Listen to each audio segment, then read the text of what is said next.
Growing up, my cousin Tyler was the golden boy. He was born into the family business, and he was naturally athletic, and our grandparents' absolute favorite. I was the cousin from the struggling side of the family, always wearing his hand-me-downs, and Tyler never let me forget it either. Every Thanksgiving, he would brag about his private lacrosse coach or his upcoming trip to Europe, always ending with the same line. That too bad. Some people are just stuck in the home team bleachers. It stung every single time, and I felt completely invisible, like an afterthought at every single family gathering. But when I turned 16, I noticed how much our grandfather, the family patriarch, missed his old construction days, working with international crews. He always said that if you cannot speak the language of the people building the foundation, then you are just standing on the roof, waiting for it to collapse. Tyler always laughed it off and called it old school nonsense, but that is when it clicked for me. I started studying Spanish in total secret every single night after doing my homework. I would put on my headphones and use language apps until my throat was sore. I watched Spanish news channels and listened to podcasts, and even practiced with the kitchen staff at the local diner where I worked a part-time job,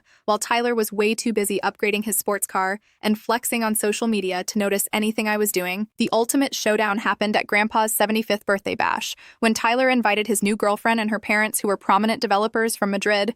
He wanted to show off how high society he was to the rest of the relatives. But when they arrived, his plan completely tanked. Her parents spoke rapid fire. Castilian Spanish and Tyler's basic high school vocabulary completely failed him. So he was just sweating and looking frustrated and making the guests feel totally isolated. I took a deep breath and walked right over and introduced myself in fluent, confident Spanish, and the look of pure relief and joy on their faces was absolutely priceless. For the next hour, we laughed and talked about architecture and shared stories while the entire family just stared at us in absolute shock. Grandpa walked over with tears in his eyes, completely amazed by what he was seeing later that night. I overheard Grandpa telling my dad that Tyler spent thousands of dollars to look important, but Olivia took the time to actually understand people, and that is what real character looks like. I looked over and saw Tyler standing by the buffet completely silent, and he has not made a single slick comment about me since that night.